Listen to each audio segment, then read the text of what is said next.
is the Chinese Bitcoin farmer to where it can blow up my PC whenever China takes over America and makes us all gay communists. I've seen that before. You gotta watch out for that. It's not good.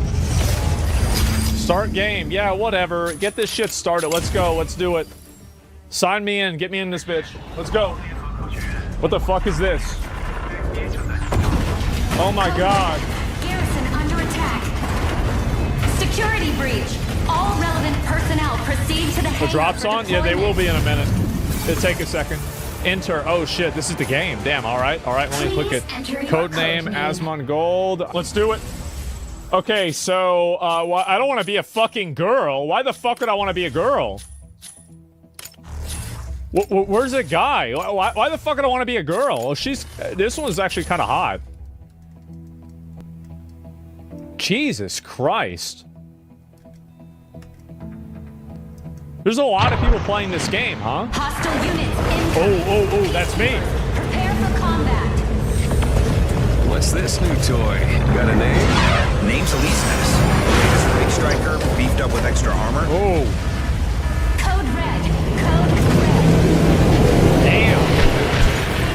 That guy just got vaporized. Safety engaged. Stay alert. Uh-oh. Emergency exit. Oh. Warning. Oxygen level below 20.9%. Uh-oh.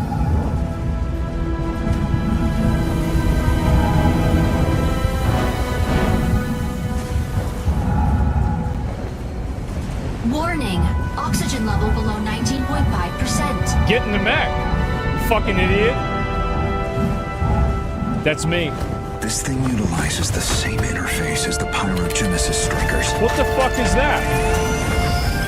Aleseness initiated. Safety disengaged. Mind bridge activated. Injecting Oh shit, it's got my name on there. Oh fuck. Mind bridge connected. Initiating system Nice. diagnostics. Structural Okay. integrity confirmed. Fluid armor. Alright, let's go. Corixium engine power supply confirmed. Incoming urgent message from Okay. Space Garrison. Attention. Where is it? Where's the message? Soviet Vanguard. Significant damage. Well, I want to play him. That guy's way better than me. Self-destruct activates in 120 seconds. All units evacuate Okay. immediately. All right. Evacuate. The escape pods were all destroyed. Wait, do I go down there? Warning. Wait, Under wait. attack. How do I shoot? Fluid How do I shoot? armor activated. How do I shoot? Fire control system enabled. I don't have all the time in How do the I world. shoot? How do I shoot? Cannon and induced sword are combat ready. Ooh. So I've got my sword right there. Okay. And I've also got my gun.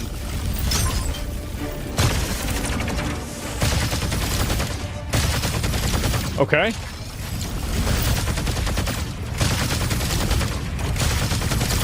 All right, I got it. I figured it out. I know what to do.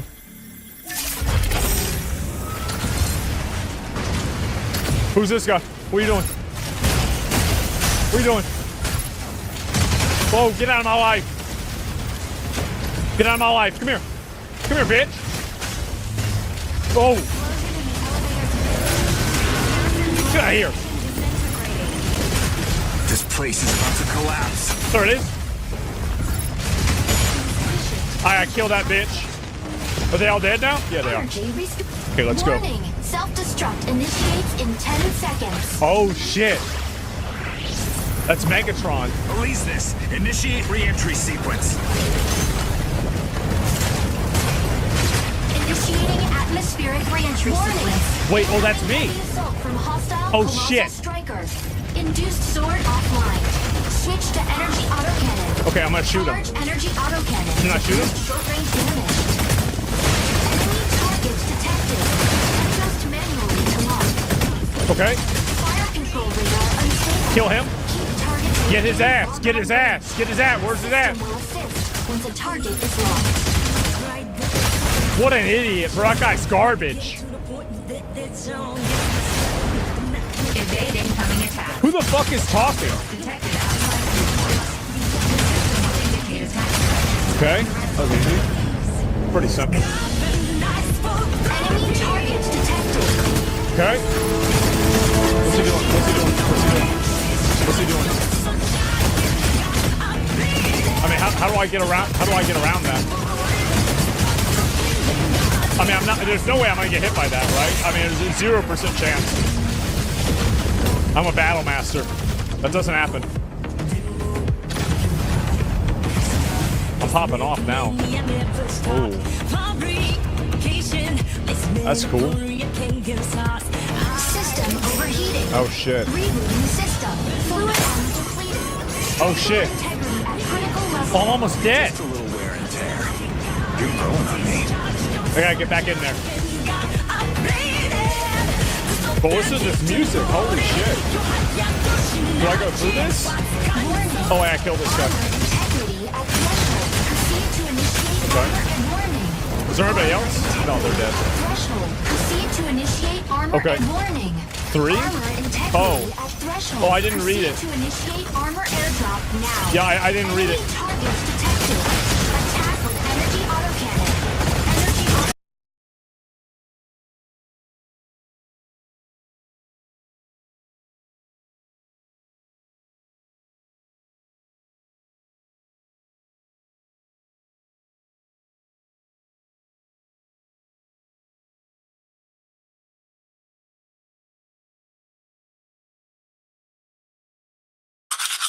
An ordinary brush can leave more plaque behind, Lara. Well, plaque can lead you here paying for cavities. That's why I switched to Oral-B Electric.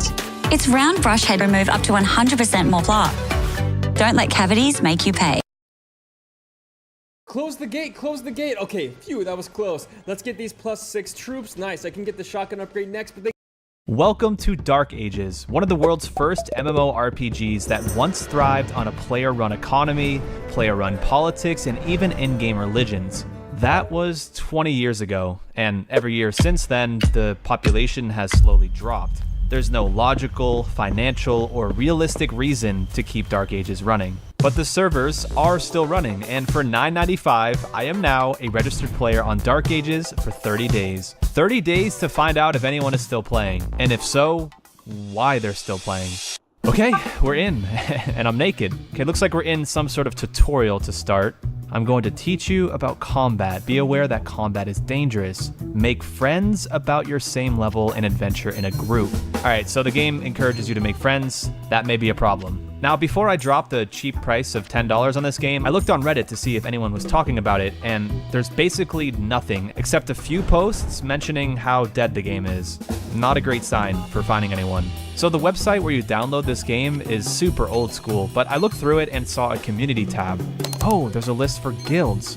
There has to be people playing this game with this many guilds. All right, I'm done with the tutorial. Time to find some people. There's somebody. Wait, that was so quick. How am I already finding people in this game? Okay, I'm not sure if these are real players or not. They haven't responded in over 5 minutes, and they're blowing nose bubbles. This game has been out for 26 years, so I guess it's fairly unlikely to find anyone in the first town of the game. They're probably somewhere else. So here's the plan for these 30 days. There's 2 things that can happen. Number 1, this game is trash, and there's no real reason for it to be around. So I play 30 days and get out. Or the game turns out to be great, and I do my best to help revive it. The question is, how would I do that? I continued to walk around looking for people, but I had no luck. I think I might be alone. Since there's nothing else to do, I figured I would take a look at my quest list, and it said I should pick up a class. Dark Ages is an MMO, so you choose what type of style of play you want. I went with Priest. I figured if I was gonna make any friends, I'd have a much better chance if I became a priest and devote myself to keep others alive. Here's somebody.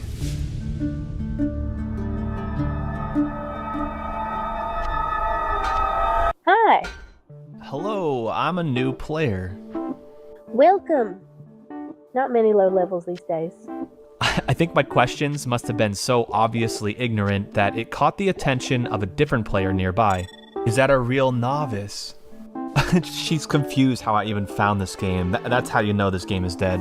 It sounds like I might have messed up choosing Priest, because Priests apparently don't learn any attack moves, which means I'd have to find another new player to level up with. So I took a shot in the dark, and I asked this player if they wanted to make a new character with me and level. Amusing. I don't know what amusing means, but I think they just laughed at me. But then, it seemed like they might actually be interested. I think I just made my first friend. They spent the next 10 minutes explaining how the game works and provided some info about the classes. They were very knowledgeable and definitely seemed like a veteran, so I asked how long they've been playing.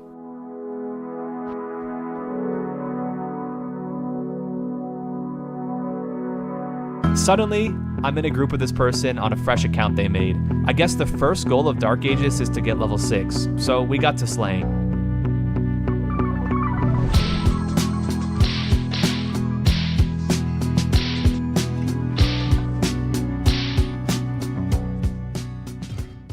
There's only like 3 people who play how we currently are. 3 people? When you started playing, was there a lot more players? Used to be thousands. That doesn't seem like a lot, but I guess that's more than 3. There's a lot of fun stuff that happened. It's all in the past. So from my understanding so far, this game has a player base of roughly 30 to 40 people who aren't even really playing the game. They're mostly just hanging out online. Not only that, everyone who plays is at the maximum level already, and I might be the first person in over a decade who is truly new. So if religion, politics, and economy are clearly not what they used to be, why are people still here? We finished leveling in the crypts, and I was taken on a shopping spree around town to purchase a few items that will help me over the next 30 days. This player was so kind and welcoming, chatty and supportive. I have never seen this level of enthusiasm towards a new player in any other video game. It almost feels fake, but I know it's probably just the love they have for this game pouring through. We talked for a bit longer, and before we parted ways, I asked if we could stay friends and maybe level up again tomorrow. Overall, not a bad first day in Dark Ages, but there's still lots to learn and possibly more people to meet. While I was offline, word got around that a new player had entered Dark Ages. This game is so dead that the fact that I just logged in as a new player is like the biggest news they've heard in a long time. I was introduced to a person named Yuki. Yuki is what the game calls a ranger, basically the police. The ranger's job is to hold players to the terms of service, and they have the power to punish, ban, or delete characters from the game. We talked for a while, and I was taken to a town. I didn't know where I was, but suddenly I got an invite to a guild. I am now a member of Chocolate. After I joined the guild, Yuki brought me to a specific area in the game where apparently everyone goes to hang out. If I was ever going to see somebody online, they would most likely be here. There's a total of 6 people today, and I think 3 of them are the same person. Ooh, 50 million gold? For some reason, everybody is trading me and giving me random items that I'm sure are important and helpful. I just have no idea what they do. I spent a good hour or so here, just hanging out with the other players. On day 3, I returned to the same area and was surprised to see even more players hanging out. Apparently, there are a few people who still play the role-playing aspect of this game. This might be weird to some of you, but role-playing is kind of a big part of some video games, and the #1 rule is to never break character. He's new. We need to help him, sis. What? Later on in the day, I went back to the crypts to slash some enemies and try to level up more when I ran into this guy. He invited me to go deep into the Millith crypts. Apparently, there's some monsters he wants to kill down there to make some money. We ventured down into the crypts together, and when this guy was a kid, he could never get past level 11 of this crypt. And now we're in level 11, but we're taking down the monsters pretty easily. It's handy having a priest with me. It's got none on us. We continued deeper, and I think the oxygen levels were decreasing because my adventuring friend started to get philosophical on me. This isn't even 2025. The world has been a... We were in these crypts now for over an hour, and now that we're on level 15, the monsters were getting a lot tougher. We decided this was a good spot to stop. What a day.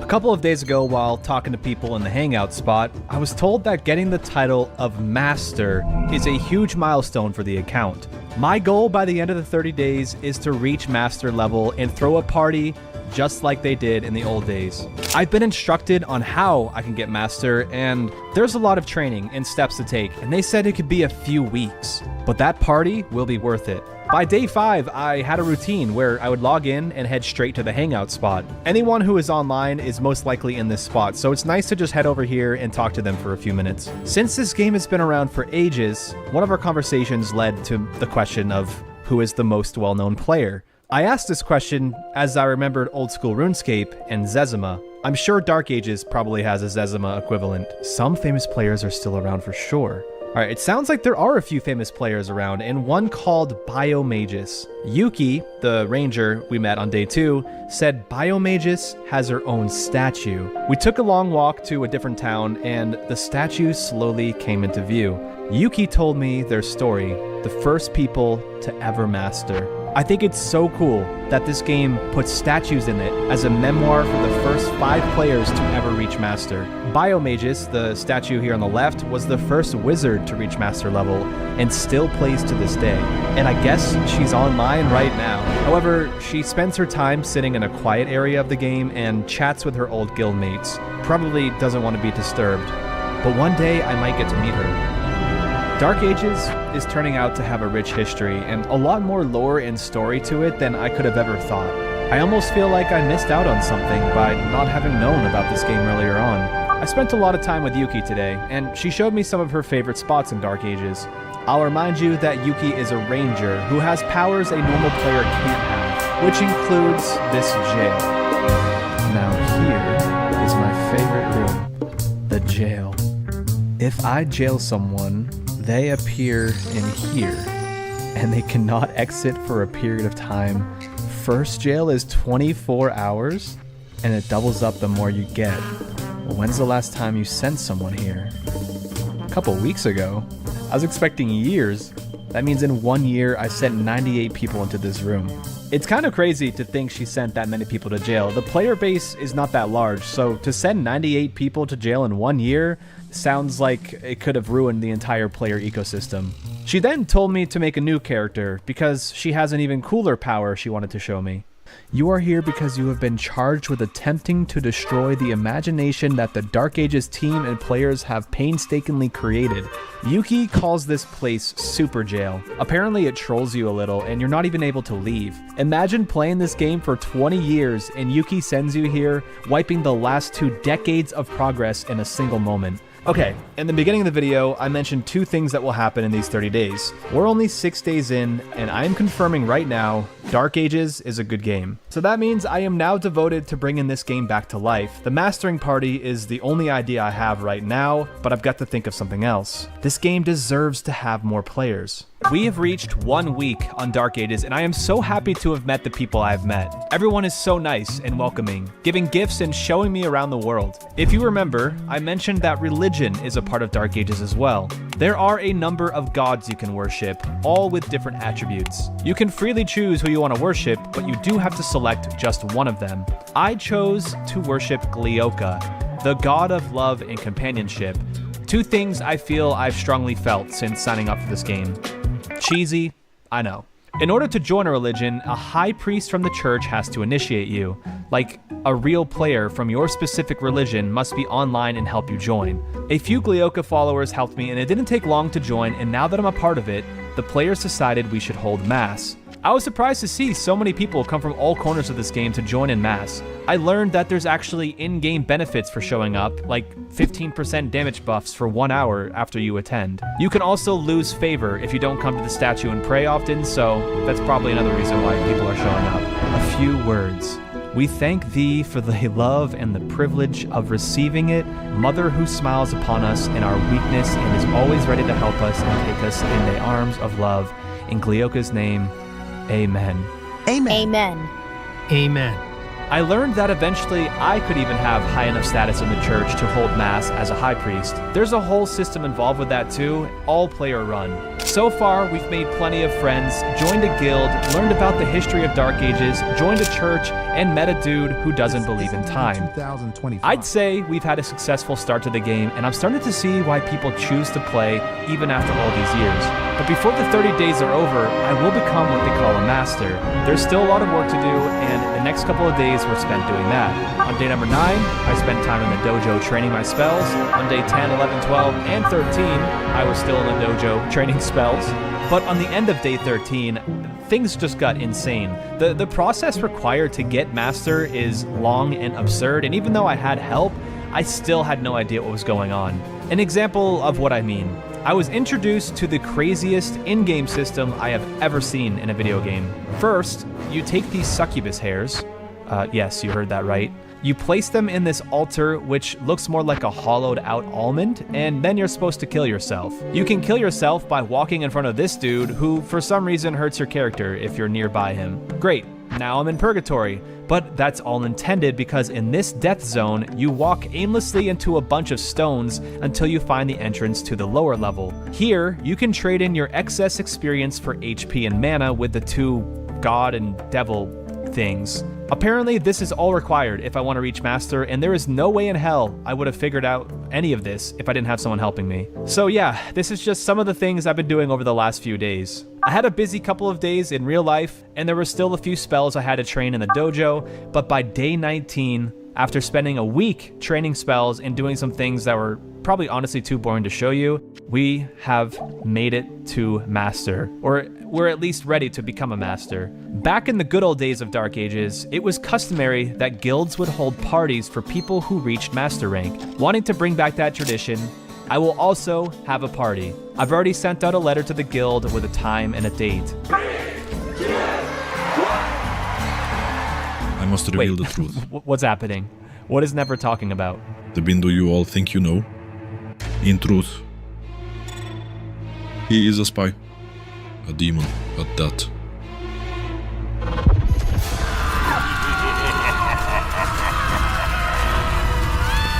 After the fanatics were over, I turned in what I needed to turn in to become a master wizard. Yeah, I was a priest, but I guess I'm a wizard now. It's hard to explain, but just, I'm a priest and a wizard, essentially. Random internet people just showed up to an in-game party to congratulate me on mastering. I'll say it again, Dark Ages is a great game. But what do I do now? I still have about 1 week left of membership to Dark Ages, and I would love to find a way to help revive this game. And as I was figuring that out, I was approached by Never, a player who's been around since day one, lurking in the shadows. His intuition is pretty strong, and he confronted me and accused me of being a YouTuber. I lied, but I felt bad about that. So the next day, I told him he was right, and I asked if he wanted to hop into a voice call. It's insane you picked this game, because like, from the outside it looks insane, I think. Yeah, like, you just have, there's no guessing what type of game it is. Like, I really had no idea what to expect. Because, like, one of my biggest complaints is there's not enough players to really engage with some of the systems of, like, the politics and, like, the more deep systems that, like, are just require more people, right? And because there isn't that many players, some people will register, like, 5 accounts a month, right? So that's, like, $50 a month just there. And they have to do that because there's just not enough players to do what they want to. Does that make sense? Like if suddenly there was like 1,000 players online. Unfortunately, last time it was COVID, the pandemic, to kind of get people coming back. But like, I feel like something else could be the catalyst for that too, right? Like free to play or like, honestly, a very popular video, right? We chatted for longer, like 2 more hours actually, and by day 30, I knew why people still play Dark Ages. We live in a time where things change so quickly. As millennials, we've experienced the creation of the internet, and I can remember being 10 years old, rushing home after school to hop on my favorite video game. For me, that would be old school RuneScape. I still get chills when I hear some of the music from that game. The internet and PC gaming was so innocent back then. Dark Ages was the same for those few thousand people who played it. And for these last 30 days, Dark Ages has become a part of my routine. Every night, I am excited to log in and hang out with the players. I believe this game was great, and even if the player base doesn't increase, I believe the few remaining players makes it still great.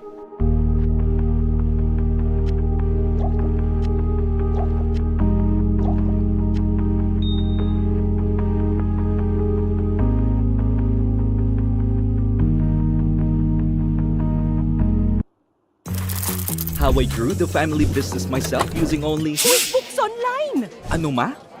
I did it myself. Tell them the truth na! Okay. It's QuickBooks Online. With automatic invoicing and expense tracking, we can focus on growing. QuickBooks ang galing! QuickBooks, behind every successful business.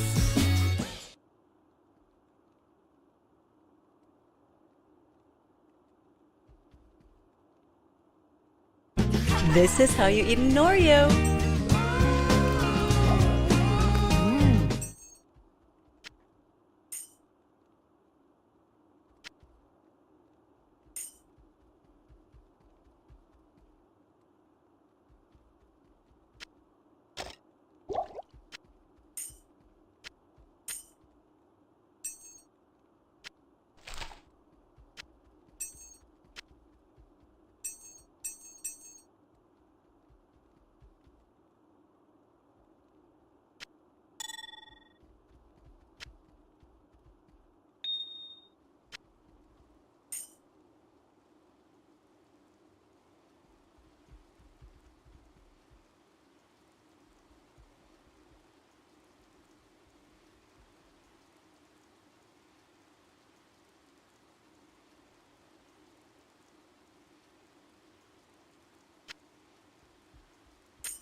As a 30-year-old gamer, you'd think Skyrim would have been a game I tried when it came out in 2011. It was prime gaming years. I was 16 years old with no job, no girlfriend, no self-confidence. How did I not play Skyrim? Oh, I know why. I was too busy playing Halo Reach, World of Warcraft, and sweating on League of Legends. The reason why I haven't played Skyrim is because I'm purely a competitive gamer. And for 14 years since then, that has stayed mostly true. But times are changing. I have a kid on the way, and competitive gaming is not a great way to blow off steam after a full day of poop and vomit everywhere. So Skyrim will be my first open world RPG. But I want to do this right. I want to play with zero expectations. No guides, no how-tos, no knowledge from other people. I want to keep the music and ambience levels cranked to the max. This game is nostalgic for so many, so how cool would it be if I was able to create those same feelings, but maybe just a few years later than some of you? Skyrim has the responsibility now of introducing me to the magnificence of open world RPG games. Maybe it can spark a new love for the whole genre. I will say one thing. After all the glazing Skyrim has received over the years, this game better be good.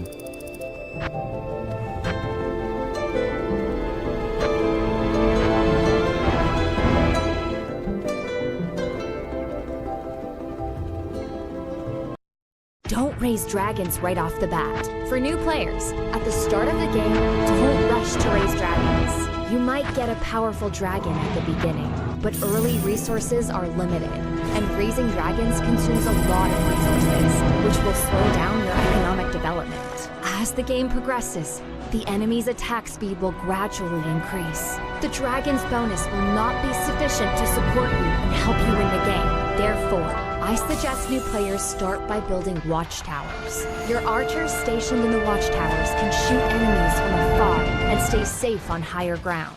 Once you complete the construction of the first watchtower, you can continue to unlock the second one. The higher the watchtower level, the more firepower it provides, doubling your damage. With the firepower of the watchtower, defeating the enemy will become effortless. This will help you achieve victories with much ease. Join Game of Thrones Winter is Coming and conquer this land together.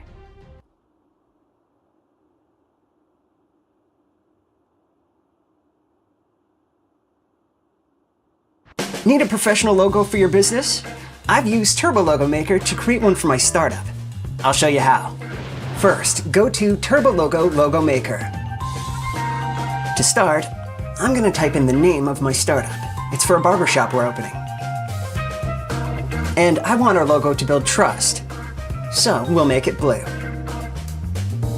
Now check this out. I can tell Turbo Logo to pull inspiration from up to 5 icons. And now the logos are ready. Wow, so many options. Ah, that's the one. And the best part, I can make the logo exactly the way we want by adding another icon and some additional elements. And it turns out amazing. Go to Turbo Logo Maker and create your own professional logo today.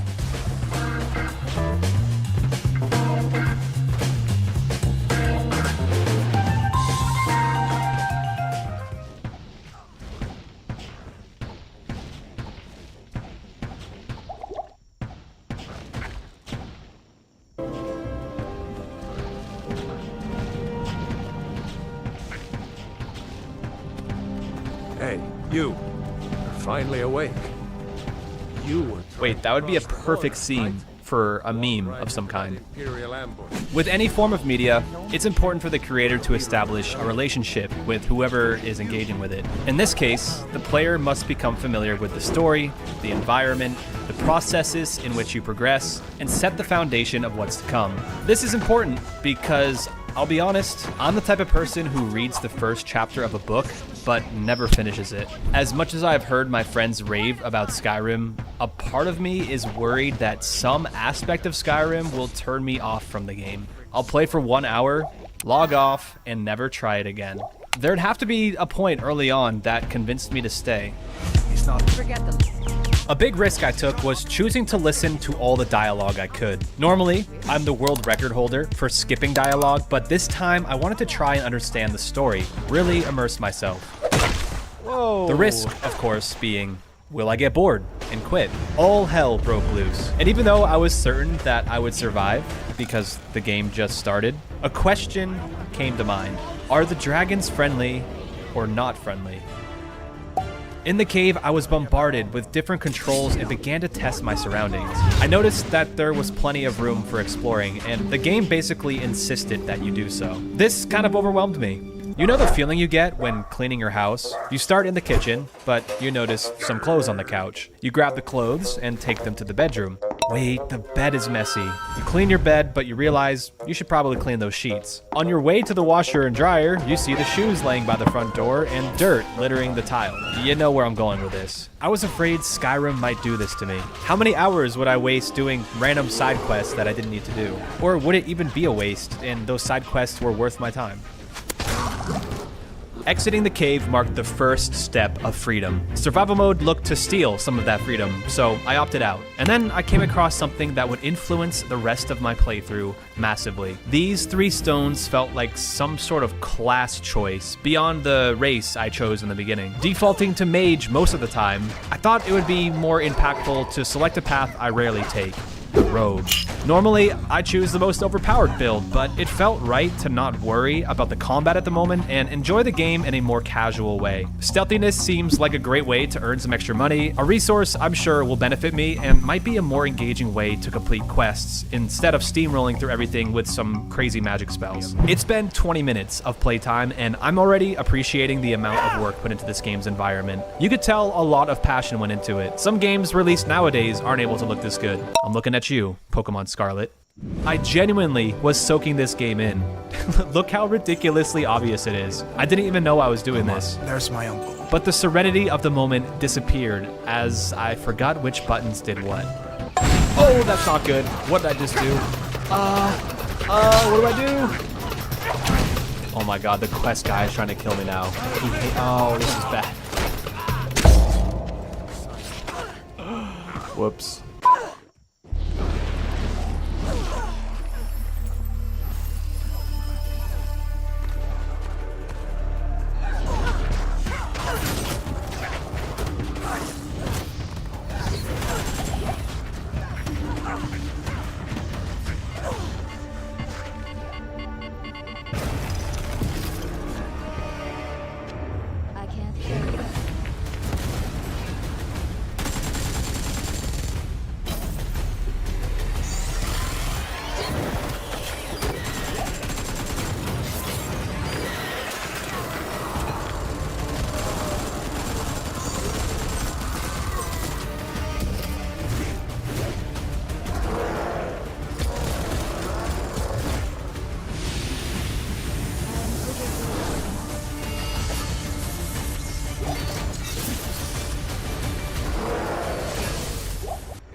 Lechon paksiw, Nay? Takam sarap ng lechon paksiw. Pure foods ready to eat. Just heat and eat. Pork chunks in savory sweet sauce. Pure foods ready to eat. Easy taste of home.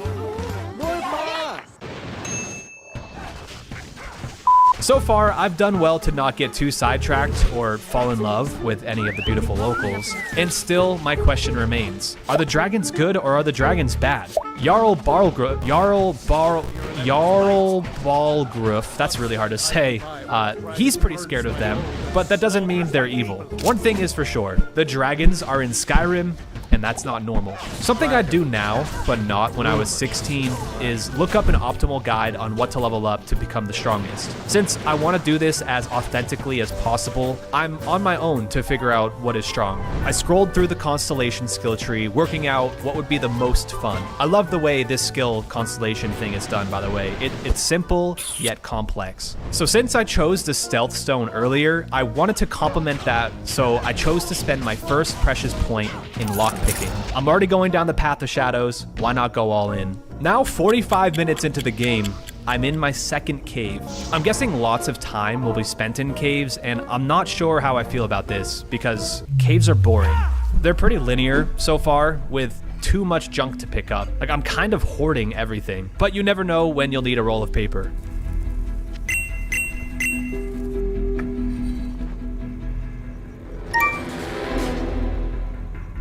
After decimating the ever-living hell out of this rat, my first real quest, retrieving the Dragonstone, was underway.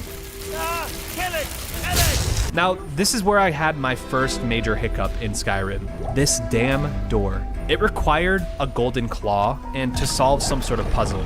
Not only did I not know how to solve the puzzle, I didn't even have the golden claw. Knowing how large this game is, I started to panic. I thought the probability that this claw was nearby was slim. Did I not talk to the Jarl for long enough? Did I miss a chest somewhere? Did I accidentally drop it or delete it?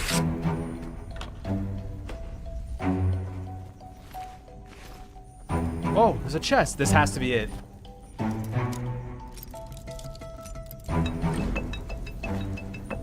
"20 minutes passed, and on the brink of giving up and looking it up on Google, I finally stumbled upon it. Guess I'll be looting everything I kill from now on. Well, I've got the claw, but I still don't know how to open the door.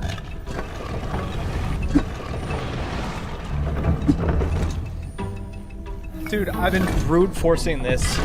We may never know. Maybe it was simple. I thought it had to do with these fires.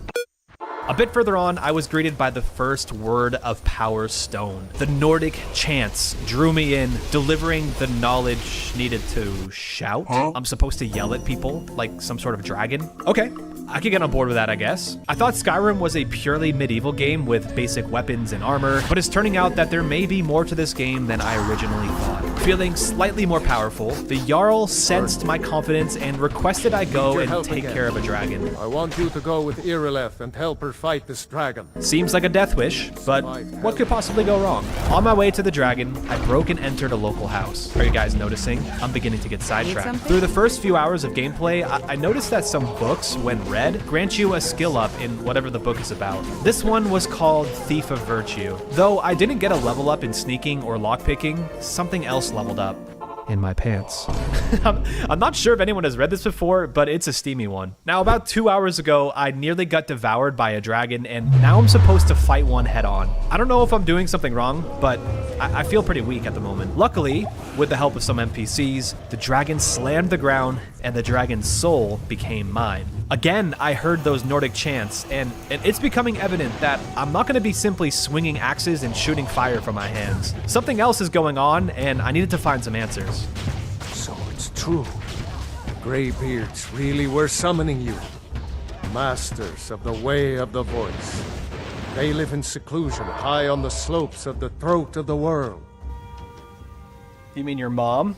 I talked to the Greybeards, who confirmed that I am Dragonborn, and they gave me a few more shouts to use. Now I was to retrieve the Horn of Jurgen Windcaller. No doubt I would use my newly acquired shouts to navigate the cave in the forthcoming quest. Once there, I stumbled upon a weapon that caught my eye, the ancient Nord Sword of Cold. A one-handed weapon, I decided here and now that I would pursue the skill of one-handed weapons in the skill tree. I liked being able to hack and slash my opponents while leaving my left hand open for magic, heals, or whatever else a left hand is good for in this game. I want to reiterate how beautiful this game is. Even the inside of this cave, which has no business of looking this good, was crafted with purpose and design in mind. I'd rate the immersion level of this game because of that an easy 10 out of 10. Turns out, I was right about the shout I just learned being utilized in the cave. Although predictable, it's a great way to showcase what the shout can be used for. Those Greybeards sent me to retrieve something that has already been claimed. Good one, guys. Now, taking a look at this letter, I don't trust this friend, but I guess we have to go back to Riverwood. So it actually was a friend, some girl named Delphine, the Grand Master of the Blades faction, who told me that I'm the only one capable of defeating the dragons once and for all, since, you know, I absorbed their souls. So I guess the question is finally answered. We're going to go there, and you're going to kill that dragon. The dragons are not good for Skyrim, and I must suck them dry. What? Oh, I'll do that right now in QuickBooks. Just have to connect my bank. And excellent. I should categorize these expenses. Awesome. Next, the bills that I need to pay. Yes! Now where was I? Save time with easy expense tracking with QuickBooks Online.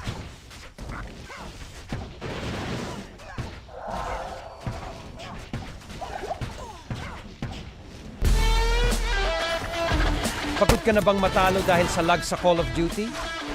Sa exit lag, tinatanggal mo ang lag at naglalaro ng may pinakamataas na performance. Mag-enjoy ng matatag na koneksyon sa bawat laban at manalo ng walang pagkaantala. Subukan ang exit lag at dalhin ang iyong Call of Duty gameplay sa susunod na level. Mag-subscribe ngayon at laruin ang Call of Duty na parang hindi mo pa nalalaro dati.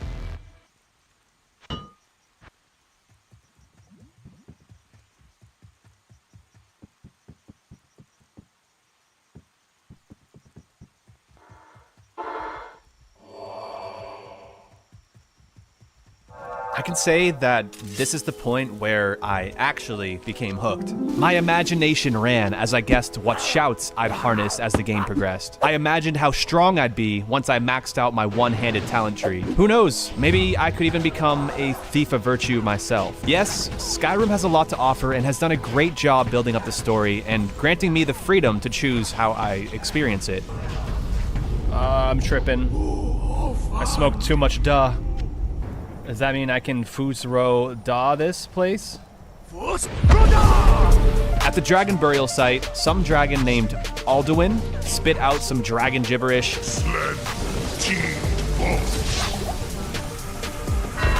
And summoned another dragon. I guess he's the one who is bringing the dragons back to life. With the dragon slain, Delphine wanted to meet back up in Riverwood. Meet me back in Riverwood. That's like halfway across the map. Luckily, I can fast travel, but I was curious to see if Delphine would actually run all the way back. Or would she just disappear after a few moments and teleport there like in other games? I followed her for a while, and I think she really is going to run all the way back to Riverwood. One developer sat in his office sometime before the game release and is responsible for making sure Delphine pathed all the way back to Riverwood. That man deserves a raise. When we did meet in Riverwood, I was given the plan of sneaking into a party and retrieving clues about the dragons that the Thalmor might know. You'll have to slip away from the party without raising the alarm. This appeared to be the perfect quest for someone who is leveling up sneaking, pickpocketing, and lockpicking. I haven't been this excited for a quest in a video game for a long time. Here's the deal.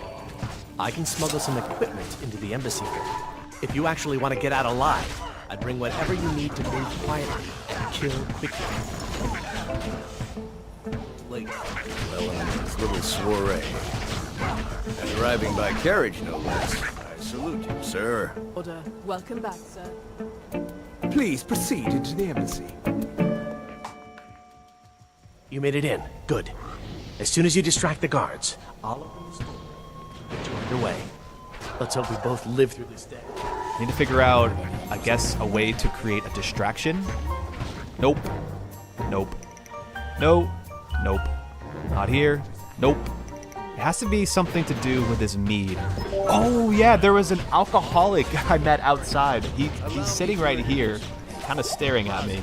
You could say that causing a scene is somewhat of a specialty of mine. Stand back and behold my handiwork. Once I got in the back, I struggled to figure out what to do. I don't know if the quest got bugged or something, but my gear was not in the chest that it said it would be in. Without a weapon or any gear, I tried to figure out a way to sneak around the guards, but I was getting nowhere. There's a simpler way to do this, but I could not figure it out. Because of that, I died quite a few times in the Thalmor embassy. But I learned a valuable lesson. Make sure to quick save if you make any progress, because going back to a previous load, in this case the entrance of the embassy, it was getting kind of old. After some trial and error and basically giving up, I found a safe place on these rafters and cheesed my way through. Overall, the quest was pretty fun, but I wish I had a little more sneaking around to it. Maybe I was doing things completely wrong, but keeping unseen was impossible.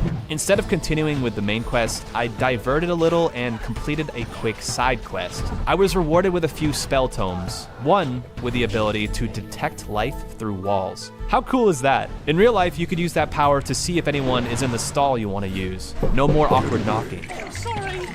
Anyways, I'm beginning to notice that the side quests may just be as important as the main quests. With every hour of gameplay, I'm learning Skyrim is so much more involved than I ever could have imagined. Just how deep does this game go? Though I have the ability to fast travel, I found that walking on the roads and paths to the next quest was the best way to discover new things. Locals asked for my help or wanted to play tag. Tag or hide and seek? You're too slow.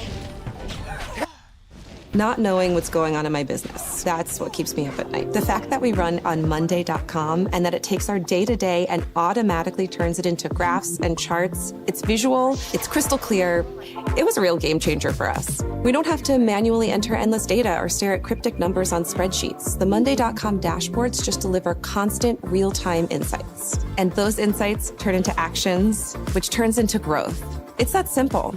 And with Monday.com, it happens naturally. And as a manager, that is music to my ears.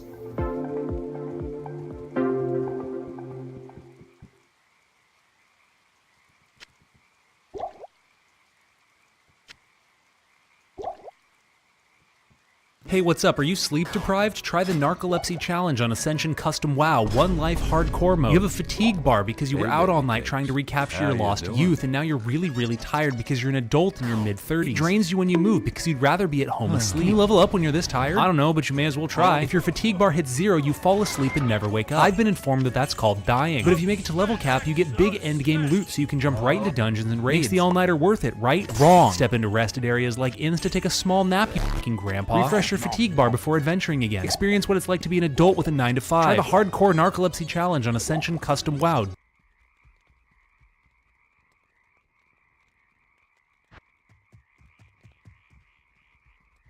Leave me alone! I lost, by the way. Forts and landmarks were great for a quick raid and pilfering, and the music and ambience danced as you discovered zones or suddenly found yourself in combat with a wolf. Everything was perfect. When I arrived at Riften, I knew this would be the place I spent a lot of time at. Welcome to Riften, home of the Thieves Guild. Or so they'd have you believe. A place for thieves and vermin? Count me in.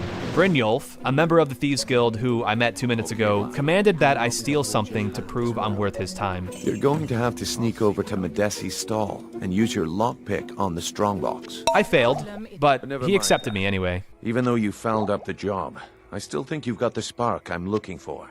This reminded me, up until now, I haven't figured out how to level up my sneak ability. I understand how it works. You crouch and try to remain unseen, but doing so did nothing to my skill. I've got to figure out how to level that up. As I was chatting to Brynjolf, I noticed that what I was doing was not part of the main quest. In fact, I'm kind of lost on what is or isn't the main quest. I was given the special edition of Skyrim, which said there's some DLC included, and I can't figure out what quest leads to what. So instead of pursuing the Thieves Guild, I reluctantly chose to continue the quest line that left off from the Thalmor party as to not drift too far from the main quest. It's okay, the Thieves Guild would still be here when I came back later. My next objective was to meet with an old guy named Esbern, one of the last remaining blades who was captured by the Thalmor. Now, he was dooming pretty hard. Oh yes, it's all been foretold.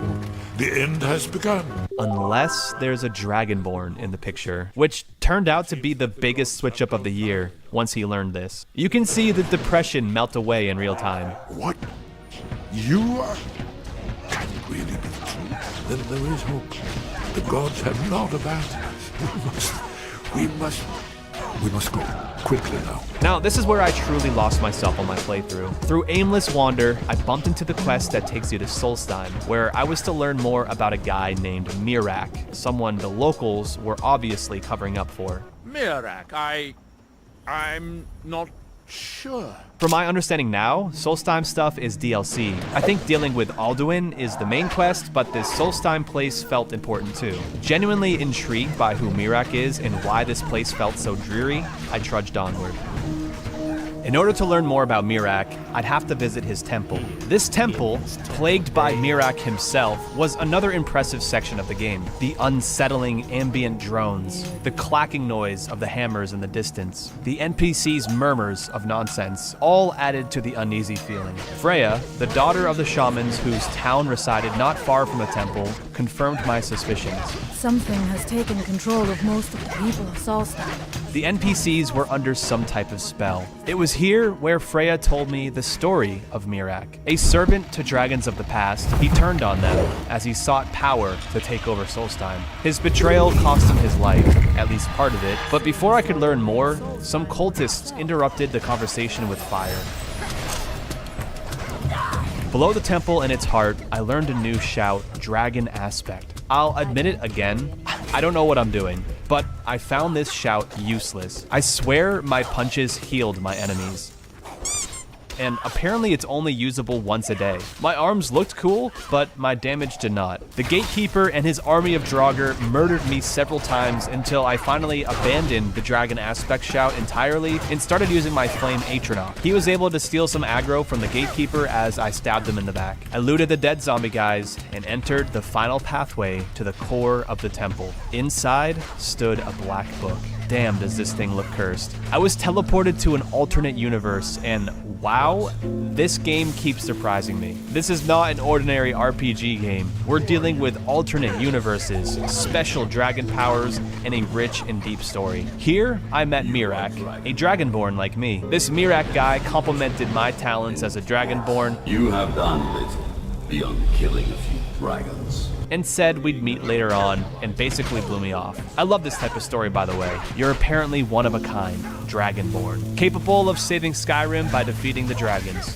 The Chosen One, except an evil version of you shows up, much more powerful than you are, who is years ahead of your training. The foreshadowing of the eventual mighty clash between old and new, good and evil, seemed inevitable. I can't wait to take them on when I learn whatever it is I need to learn first.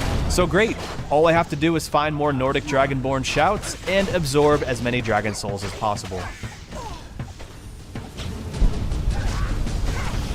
Oh, that's mine. I grow ever stronger.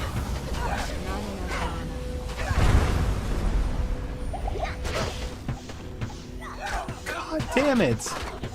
That was mine. Oh, and guess what? I finally learned how to level up my sneak more reliably. So if you get halfway caught by enemies and keep yourself crouched and hidden, your detection gets reset and your sneak can level up. It turns out though, sneaking is not that good. At the Waterstone, a landmark that I needed to use Bend Will on was the first unbeatable portion of the game for me. Leveling up my sneak ability has been rewarding for moving through some caves more easily and grabbing a bit of extra gold, but in the wide open with an angered lurker, a dragon, and a cultist attacking me, useless. So I decided to skip this Mirak questline stuff for now and head back to the main area of Skyrim and continue with the other main questline involving Alduin, at least until I got stronger. Maybe I'm a genius, but the few puzzles I've run into so far in Skyrim are all easy. Still, it's a nice break up from the normal cave experience. At the peak of the temple, Esbern spilled a ton of history on who Alduin was. Keeping it simple, Alduin ruled the dragons and the dragons ruled over the world. Then, the humans rebelled against him. With the use of a special shout, the first of the Dragonborns were able to defeat him. This shout was the answer to defeating Alduin. I have to admit, the fact that we're dealing with something like shouts is so unique. Bethesda could have taken the easy route and made the character powerful through more traditional styles. I'll reiterate the fact that I'm not an RPG type of gamer, so I may just be ignorant, but it's refreshing to play a game that has power used in a clever way, expertly incorporated into the story at the same time. I'm bouncing between main quests and side quests, and I know all of you have seen and played this game for nearly 15 years now, but Meridia's quest was awesome. This spectral being drew me upwards in the sky, higher than the dragons, and told me of her story. I don't know why this quest was so cool to me, but it was dinner time when I started this quest, and I could not get off until I finished it. I don't think I ate dinner that night, and I wasn't even upset. I love when a game gives you this feeling. The cave involved with the quest had its own little puzzles, but the end of the quest gave me the most trouble. Malkaron, the defiler of Meridia Stone or Sword or whatever, was not an ordinary NPC. This dude one-shot me with his ice moves. What? Huh? I got one shot. This is when I knew I'd messed up with my build, and I had some regrets for going with the sneaky talents. Several minutes of attempts later, I was ready to call it. Whoa, whoa, whoa, whoa, whoa, whoa. Okay. But for some reason, I decided to stick with it for a few more tries. That's right! I've been collecting these scrolls, and one of them was called Firestorm. Having played Pokemon, I knew fire beats ice. It did nothing. Granted, I missed, but I wouldn't survive long enough anyways to use it correctly. Time to call it. I refused to load an earlier save, and instead, I crouched. I became hidden in the shadows. Oh my god. What if I could get close to him and get some free damage in? Carefully, I crept down the stairs. Malkaron stood in the middle of the door, his back turned to me. What a vulnerable position. I crept ever closer, still unseen. Bro is half dead on one swing. Sneaking is overpowered. The skill point I put in Backstab, the one that increases the damage you do to someone if you're undetected, proved to be very, very useful. Malkaron wasn't dead yet, so in a panic, I dashed back to the door, attempting to become unseen again. This time, it did not work, but I had another trick up my sleeve. Once I was safe and undetected, Malkaron again showed me his backside. I am so glad I did this quest. The icing on the cake to learning how good my build could be was the fact that the Dawnbreaker is a one-handed weapon. It almost looks like I've played this game before with how perfect this quest is for what I'm leveling up. If I hadn't already decided if I'd continue playing or not, now would be that time. This side quest solidified it for me. Skyrim is a great game. I felt so rewarded for my adventures, and the fact that I did this all through happenstance made it even better. Signs of a well-made game. Now we're playing the game.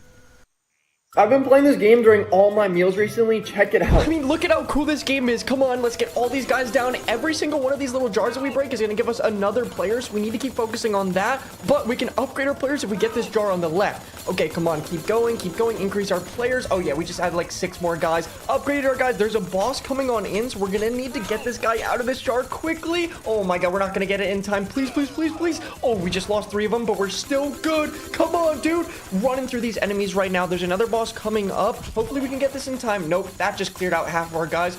But come on. Oh, come on. That only had 3 left. No. This is Top War, one of the best strategy games in the App Store right now. Go through different gates to increase your characters and break down different things to upgrade your weapons. If you think you have what it takes to survive, then tap to download Top War today.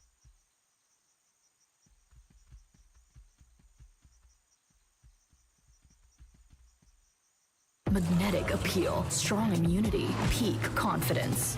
Conzace.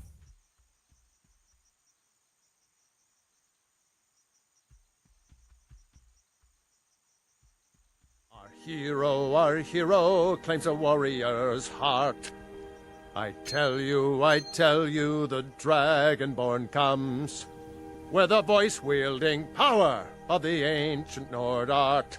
Believe, the Dragonborn comes. Dawnguard is the home of a group of people who are against vampires. I joined their order and was sent to uncover a cave. This was the coolest cave I've explored by far. The puzzle at the end took a little more brain power than some others, and once solved, a monolith appeared which held a vampire within it. Cool. I accompanied her back to her vampire home, feeling like some sort of teenager who started dating the emo chick from school, and now she's taking me home to meet her other creepy family members.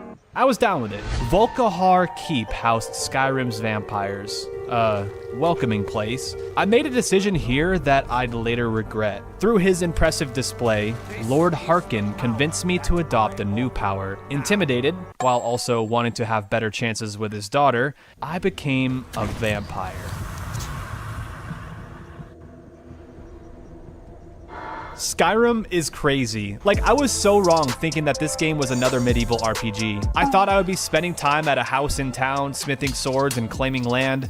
No, I'm a freaking vampire. It has its own skill tree, unique abilities, and you can switch between the two easily. What's not to love about being a vampire? The sunlight. That is something not to love about being a vampire. During the day, I have reduced health, magicka, and I don't recover stamina. I hate it. The novelty of being a vampire has worn off already, and I actually kind of prefer being sneaky and using my sword. So now I've just complicated my playthrough. I've been sidetracked enough, so I hopped back on the main quest and headed to the Greybeards, who sent me up the mountain to meet a guy named Parthenax. Oh, sorry, he's a dragon. He talked about the Elder Scroll, you know, the name of the game, and dropped some crazy knowledge on us. Alduin was defeated all those years ago, but wasn't fully killed. He was sent forward in time by the use of the Elder Scroll. My objective now is to retrieve the scroll, use it to go back in time to when Alduin was defeated, and learn the shout that took him down. I think we've pretty much seen it all in Skyrim. Alternate universes, time travel, and dragons breaking the game, floating endlessly through the sky. I mean, look at this. He is so glitched. But now we must be getting closer to the end. The Elder Scroll is not an ordinary artifact. At the college, the scholar there made me feel dumb for even asking about the scroll. I haven't played any of the other games, so I had no idea what the scroll was even about. So I actually read the books that the scholar told me to read. I learned that it lay deep within the Tower of Mazark, where I came across other adventurers seeking its knowledge. They weren't as strong as me. The Tower of Mizark led me to Blackreach, the ancient dwarven city. A beautiful, bioluminescent landscape. This place was breathtaking. Deep within Blackreach existed a room and contraption that held the Elder Scroll. I think you were supposed to feel like this was the most sacred and protected item in Skyrim, and they nailed that feeling. I took it back to the Throat of the World, aka your mom's place, also the death place of Alduin, and opened up the scroll and began to read it. I did not go blind. Instead, I was teleported back in time to a cutscene of Alduin's demise. I felt like I was watching a movie. It was there where I learned the shout, Dragonrend, the shout that would mortalize Alduin. Shortly after, and I mean really shortly, I was face to face with Alduin in real time. Time to face the World Eater. Remember how I said sneaking was bad in the middle of the open? This is one of those times, and it's also daytime, so I don't have stamina either because I'm a stupid vampire. Now the fight against Alduin was pretty intense to say the least, and I had no idea how to go about this. With fireballs raining down from above, and no chance to run away when he shot fire at me, I was doomed. After 30 minutes, a fairly long time I'd consider, I finally found the answer to killing him. It would be slow, but every time he landed, I could get a swing or two off, then go ethereal, and take no damage from his breath. It was slow and painful, with a few extra deaths, but eventually, I slayed Alduin. The story is getting more and more exhilarating every step, and though Alduin escaped this time, he was weakened. The fight isn't over, but our good friend Parthenax here had the idea of trapping one of Alduin's followers, a dragon named Odahviing. Once captured, he'd spill the beans on Alduin's location. All we had to do was lure him into Whiterun, the town that was literally built to capture dragons long ago. It wouldn't be that simple, since Whiterun would be vulnerable to an attack from the Imperials. Yeah, Skyrim has more going on with it than just the dragon problem. Maybe the reason these Greyskins don't help in the war is because they're Imperial spies. Now, I'm from America, and politics have been kind of crazy lately, so when I was tasked to get the Imperials and the Stormcloaks to sit at a dinner table together to hold a peace council with the goal of a ceasefire, I was more than ready.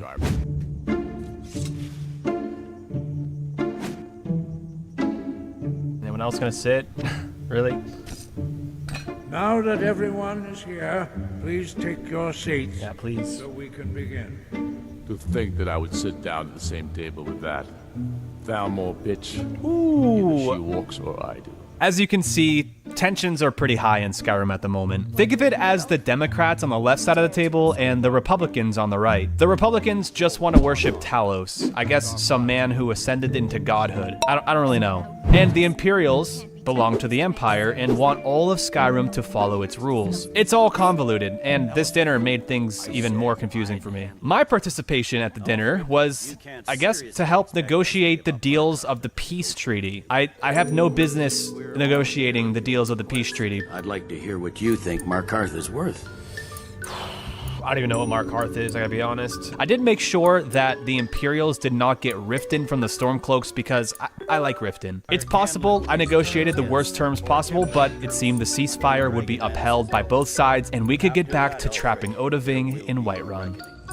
With the complications of war temporarily halted, I entered Whiterun and called down Odahviing. You'd think a dragon who has been around since basically the beginning of time would know that this place is used to capture dragons, but he showed up anyway.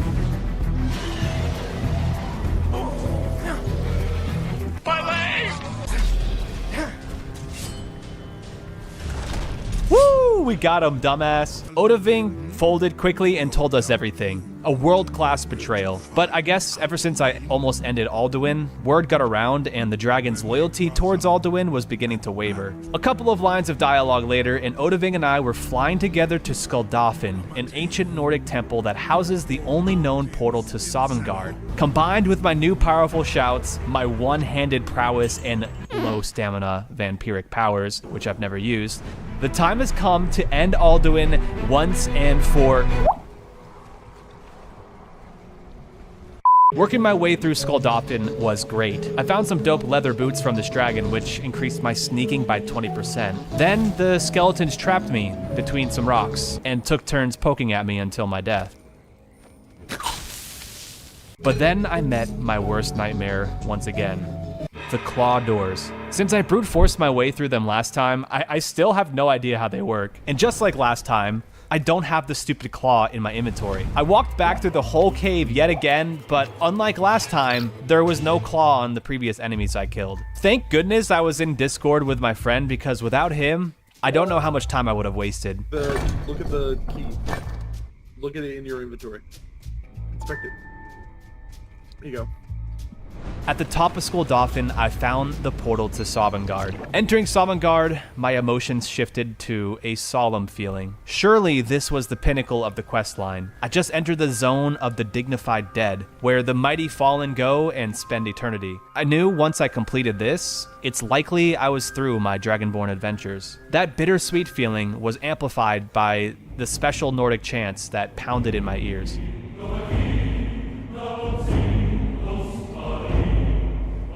The Dragon Spine bridge to the Hall of Valor gave that same feeling of awe as other newly discovered locations gave me. This one was more epic, of course. Inside stood 3 of the bravest warriors Skyrim has ever seen. I joined them proudly, but it did feel a little unfair to go into battle with them since they're dead already, so they had nothing to lose.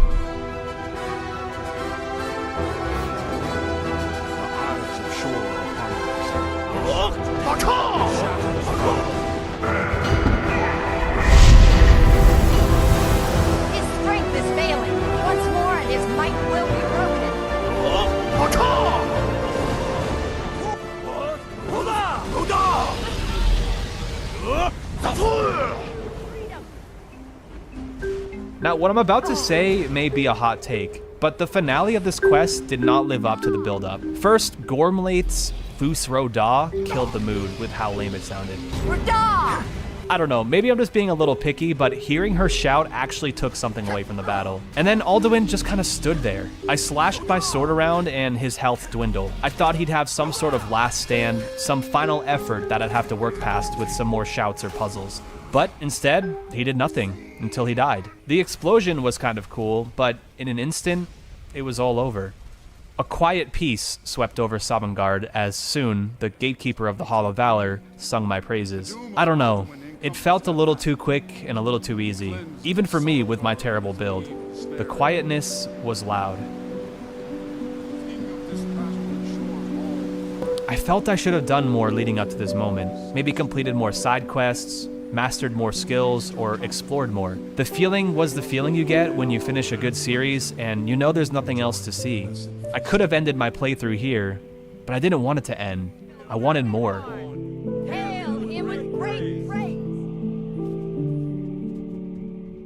And then I remembered. A while back, when I was in Riften amongst the thieves of the Thieves Guild, I said I'd return one day and finish the quest line. And boy, am I glad I did. I chose the path of sneakiness early on, and becoming a full member of the Thieves Guild was exactly the type of gameplay I seek. For the moment, my Skyrim playthrough was not over. Welcome to the family, lad. This questline had you sneaking into rich people's estates, set beehives on fire without getting caught. I stole an old man's jeweled pitcher, which I wasn't supposed to get caught doing, but I did. Not supposed to be in here. And the whole point of the Thieves Guild was to earn money. So when I paid the guard off with more gold than I'd be rewarded with at the end of the quest, that felt counterproductive. Everything here appears to be in order. The reward for finishing this questline was sick. There were 3 choices to make, all granting additional powers as a thief, but I settled on becoming an agent of stealth. On moonlit nights or in darkened rooms, this agent literally becomes invisible. I also became the new leader of the Thieves Guild. I don't know what the other guilds and quests look like out there, but I think I can safely say I chose the coolest one. Once that was done, I again thought my playthrough was over, until I remembered I hadn't defeated Miraak yet. When I thought I'd witnessed all of Skyrim, I couldn't be more wrong. The next few hours of my life felt like I was living a fever dream. Hermaeus Mora's spooky realm, where Miraak resides, was insane. I've already complained a little bit about the puzzles being too boring or too obvious to solve, but this place really nailed them. My reward for entering and working through this realm was mastery of the Bend Will Shout. This granted me the power to control the people around me, and even dragons. At the Temple of Miraak, I took down my Dragonborn evil twin, and that was that. I beat Skyrim, or at least the parts I wanted to complete. I'm sure if I went looking, I'd find some maniac who 100% completed this game, 100% in all skills, all caves explored, every dragon killed, all women laid with. I don't wish to do that. So, is Skyrim good even without the nostalgia? My answer is yes. I think the reason why Skyrim has lasted the test of time is because it truly immerses you into its world. The details of the game are almost unimportant. The feeling is what I'm basing my conclusion on. And I feel fulfilled that I've participated in Skyrim. But now I'm torn on something. Is it sad that my 16-year-old self did not get to experience this game for the first time? Or am I happy that my 30-year-old self got to experience that? I don't know the answer, but in about 5 years, or whatever time it takes to grow nostalgia about something, I know I'll be right there with all of you, longing to become Dragonborn again.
I can't carry anymore.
I can't use this yet.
Impossible.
Hello.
I need mana.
Not enough mana.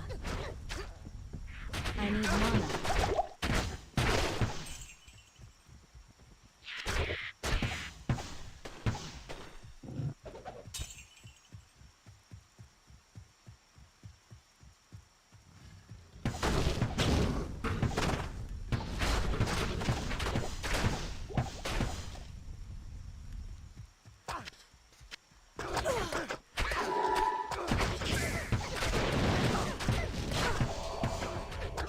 Not enough mana.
Not enough mana.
Yes? Hello.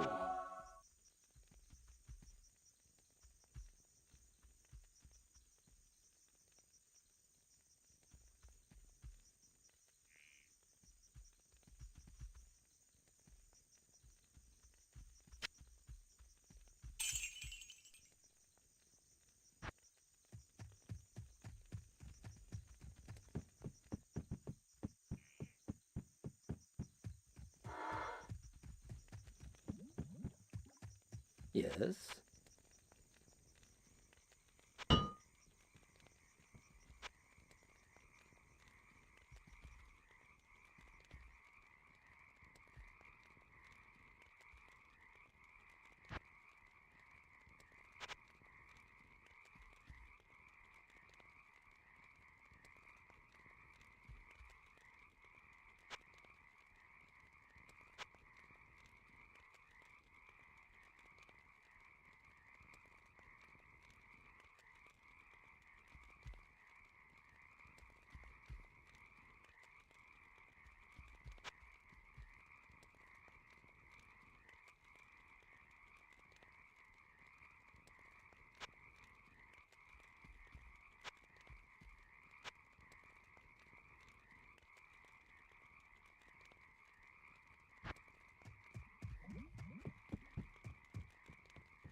I can't use this yet.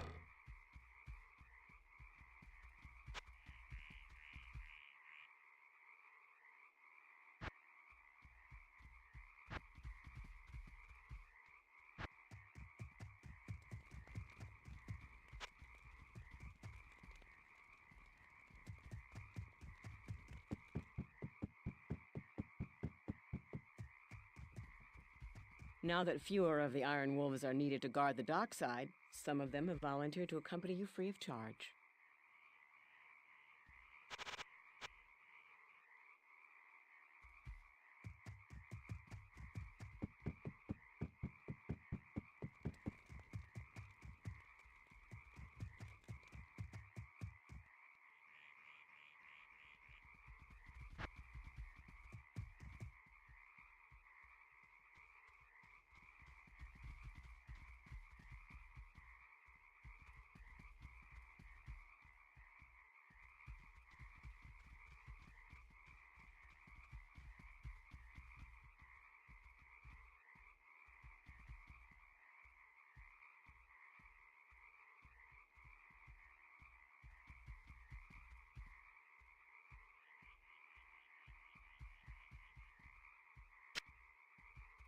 Put that to good use.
Hello.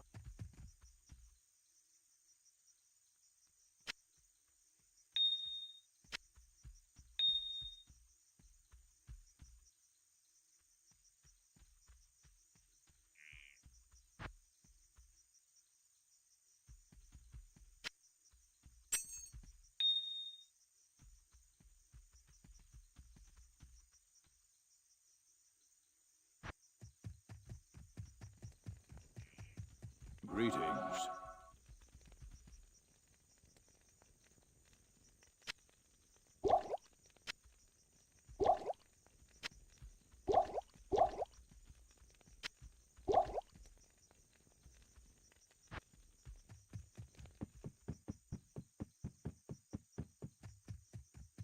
What can I do for you?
I can't carry anymore.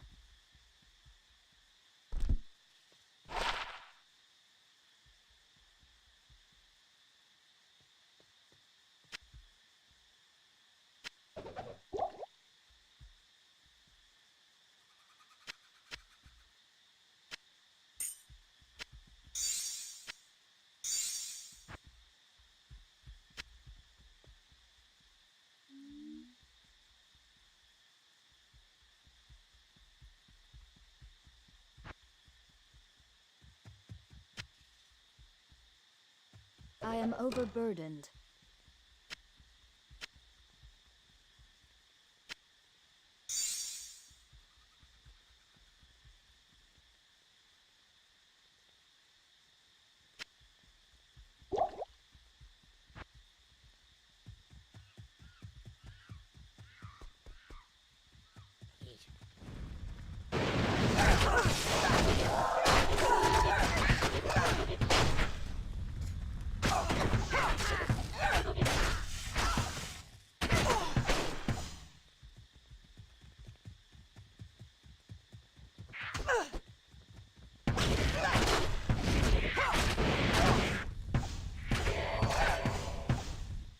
I can't carry anymore. I can't.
I can't carry anymore.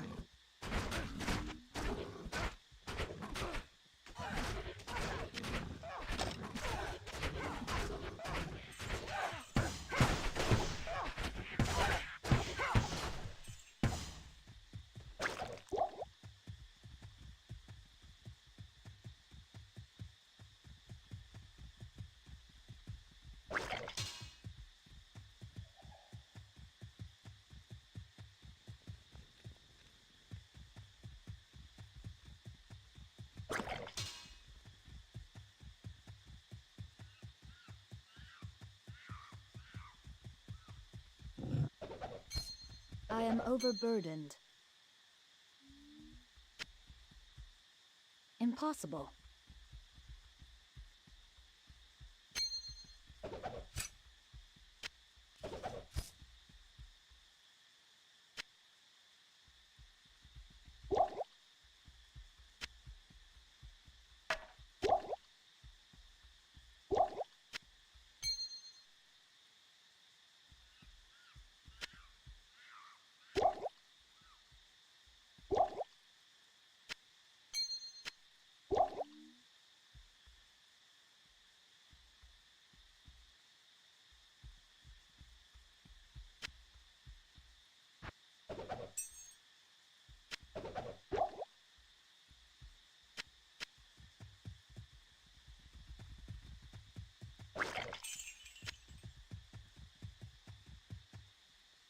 I can't carry anymore.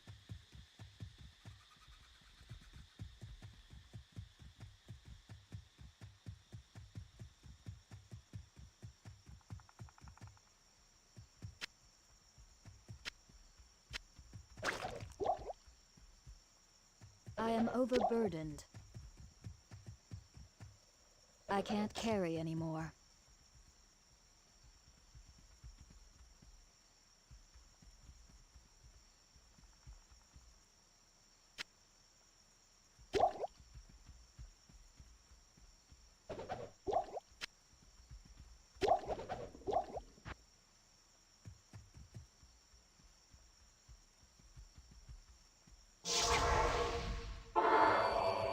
Greetings. Good day.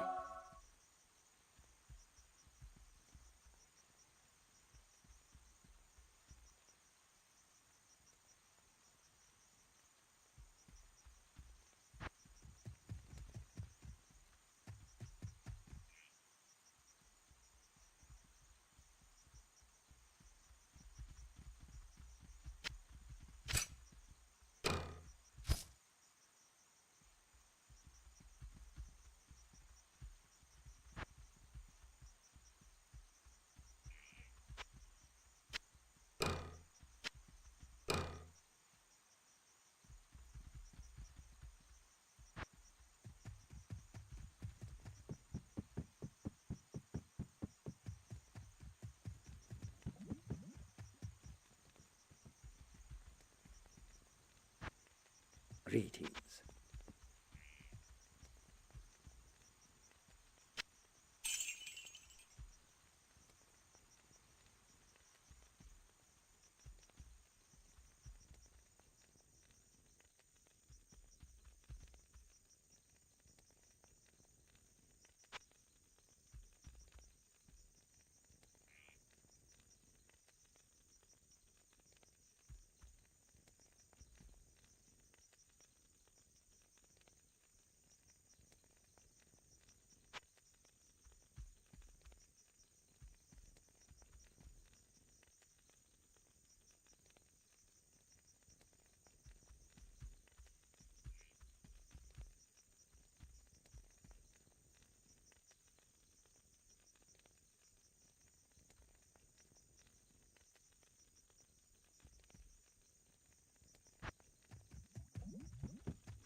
I am overburdened.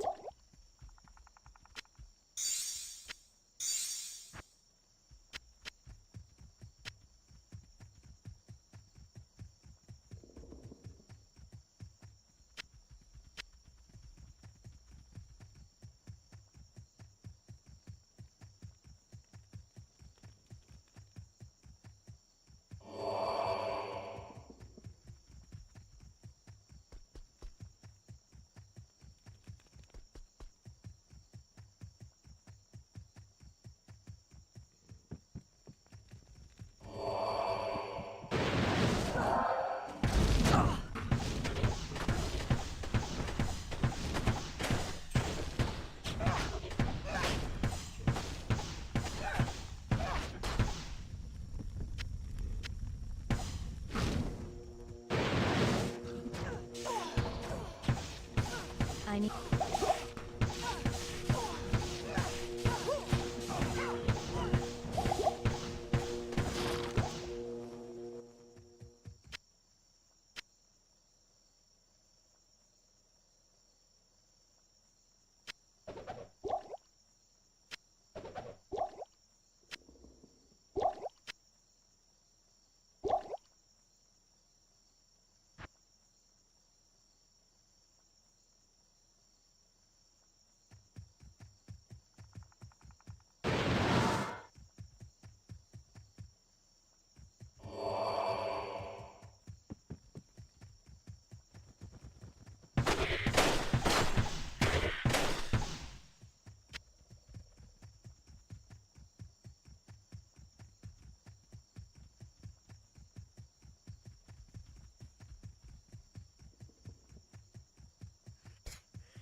I can't carry anymore.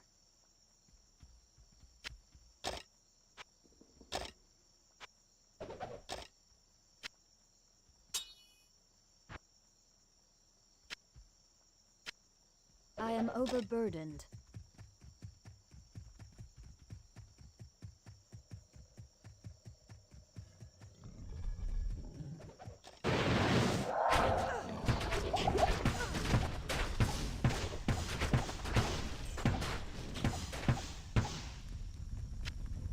I can't carry anymore.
I am overburdened.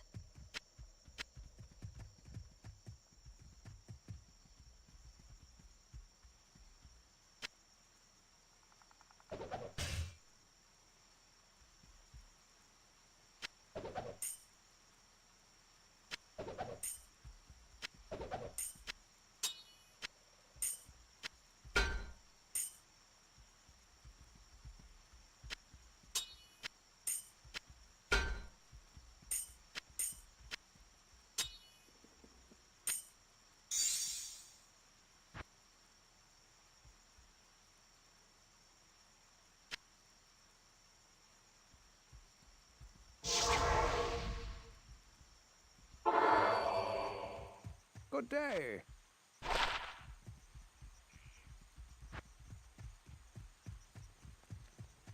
Yes?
Good day.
I can't carry anymore.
overburdened.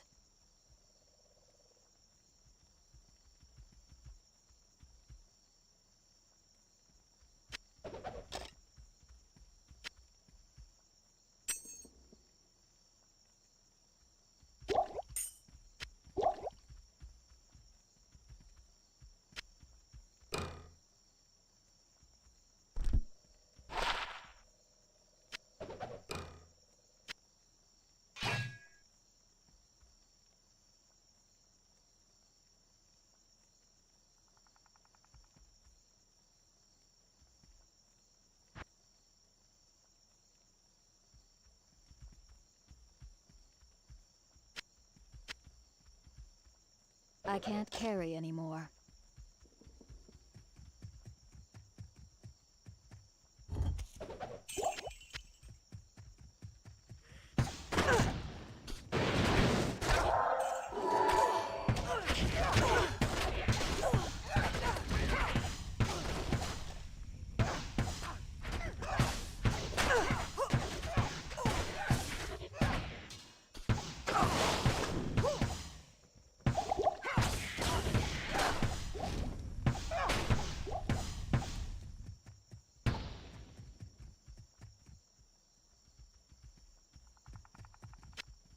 I am overburdened.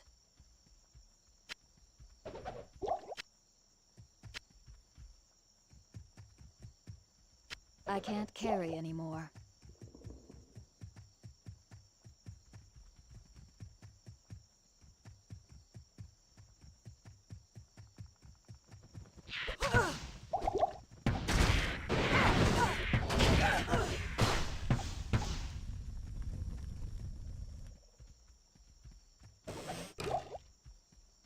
I can't carry anymore.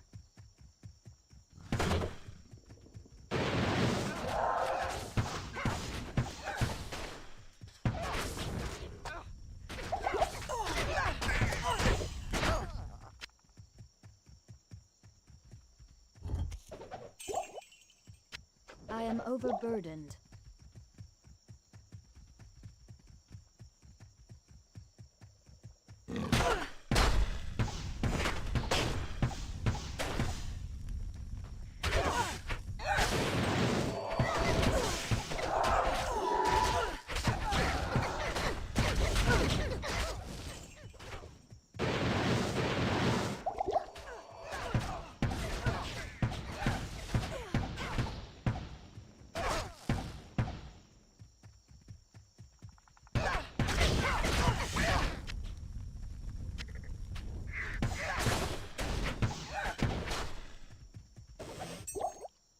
I can't carry anymore.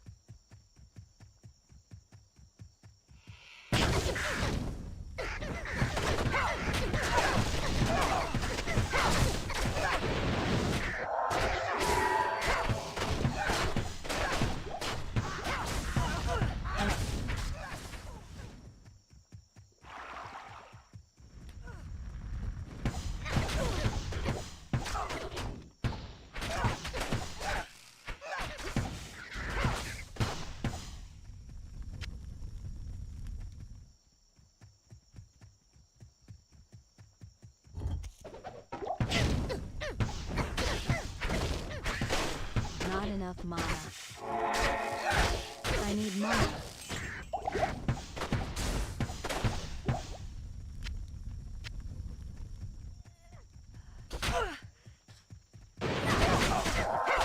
Not enough.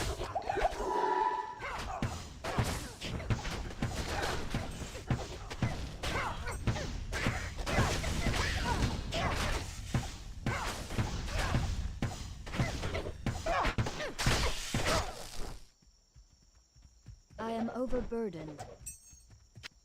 I can't carry anymore. Impossible.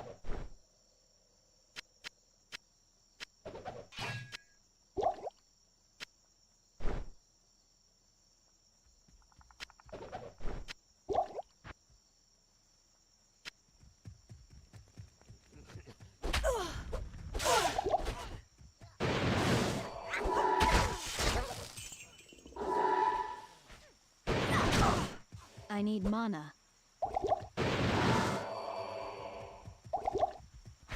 Not enough. I need mana.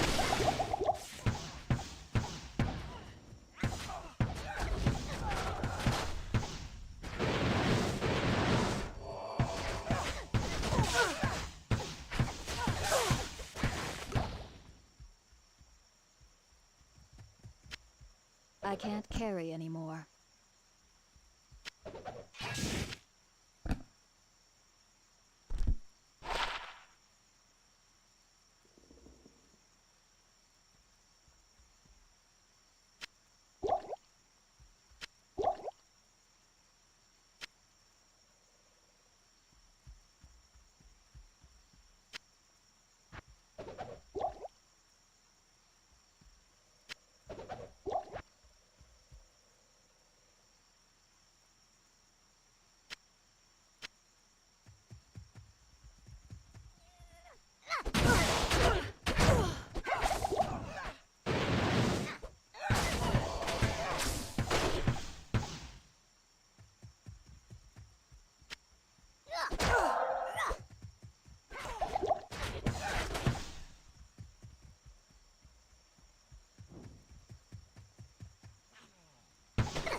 I am overburdened.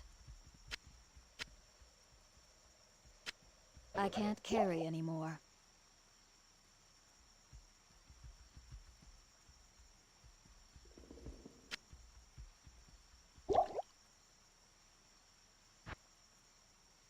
I can't carry anymore.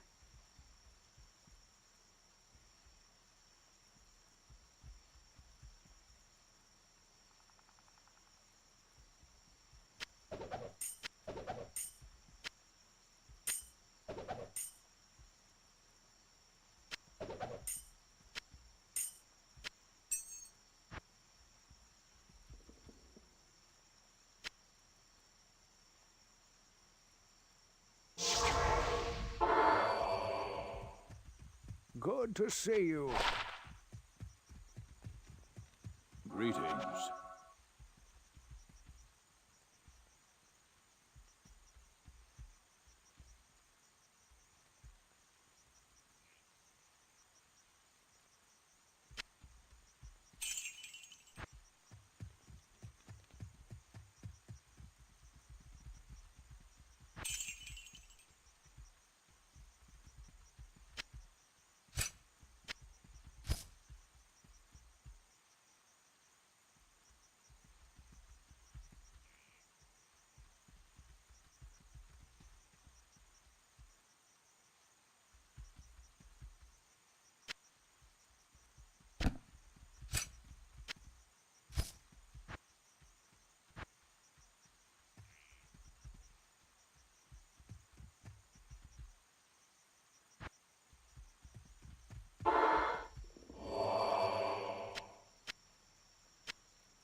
overburdened.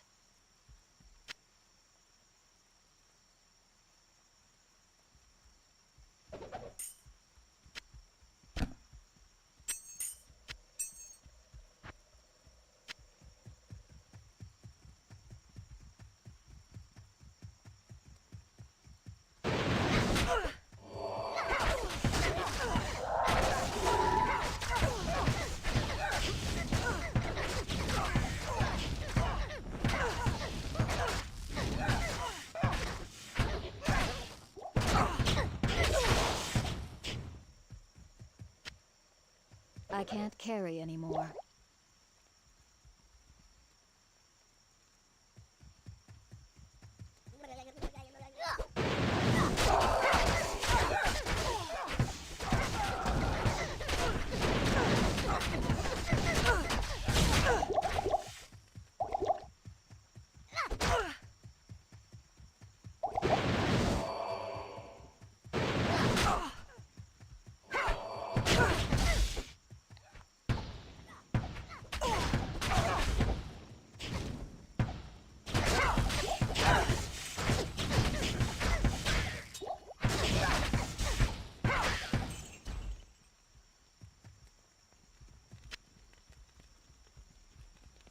I am overburdened.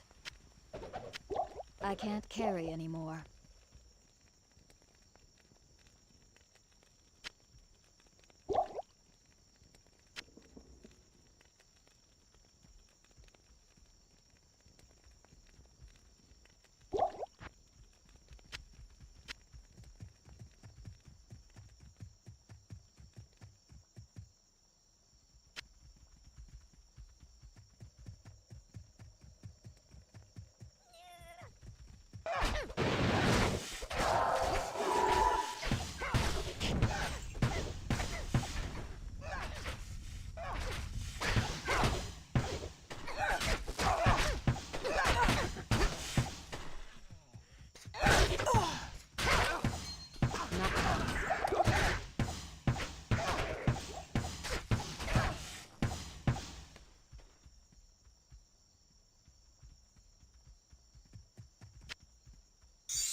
I am overburdened.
I am overburdened.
Stay a while and listen.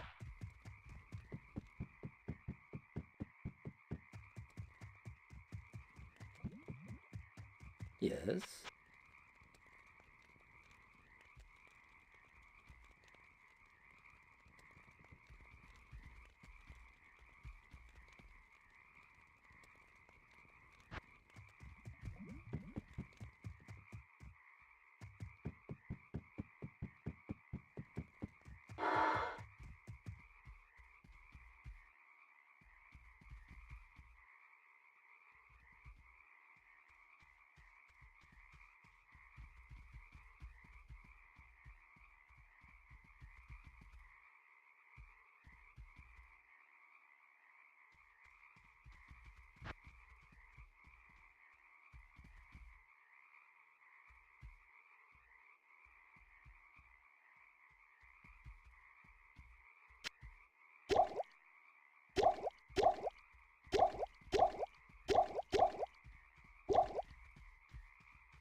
I can't.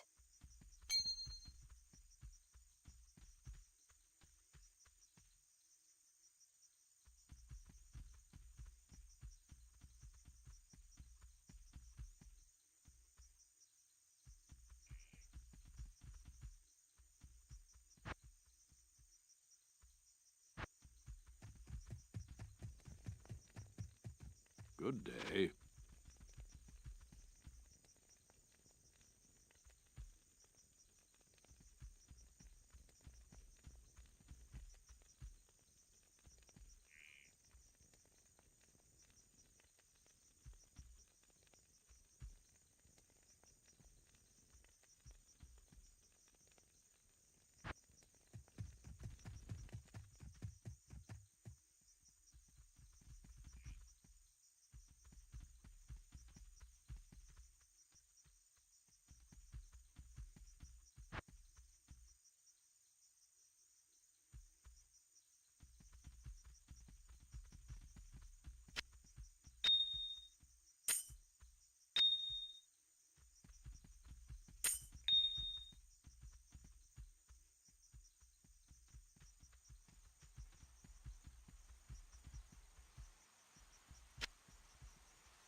can't carry anymore.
I am overburdened.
I can't carry anymore.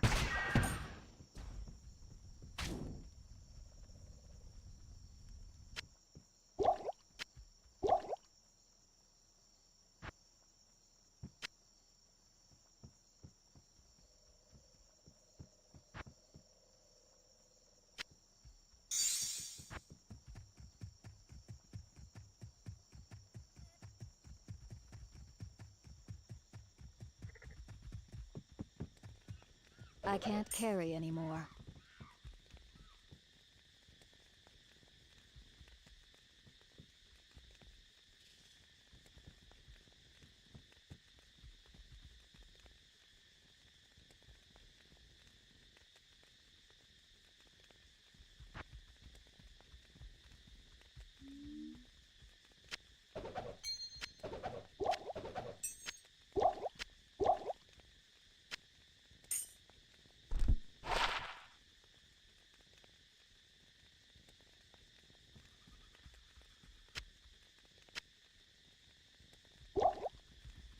Impossible.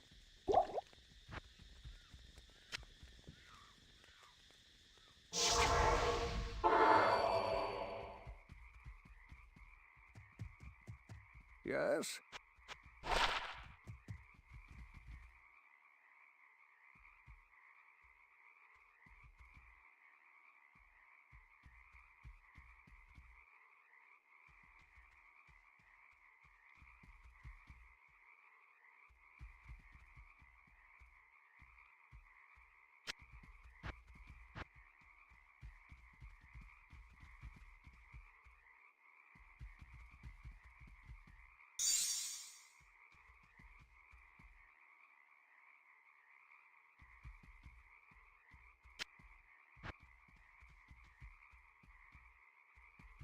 put that to good use. I'll put that to good use. I'll put that to good use. I'll put that to good use.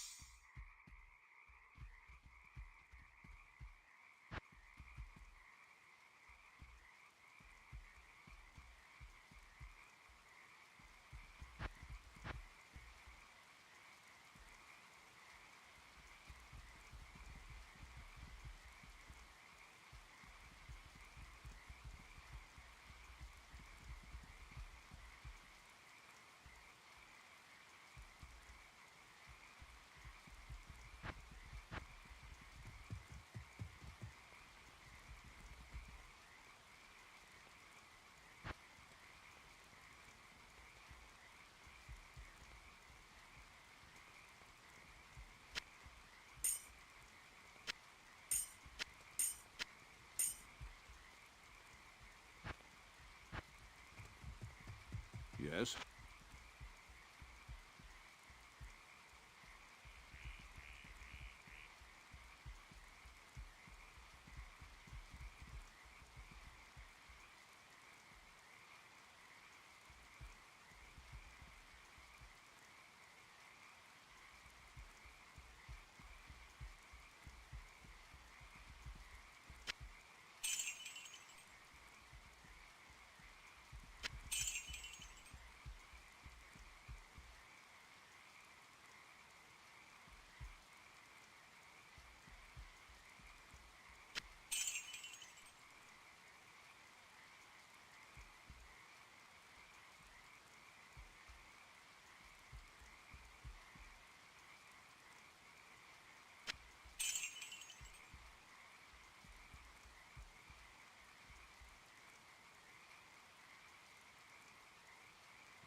I am overburdened.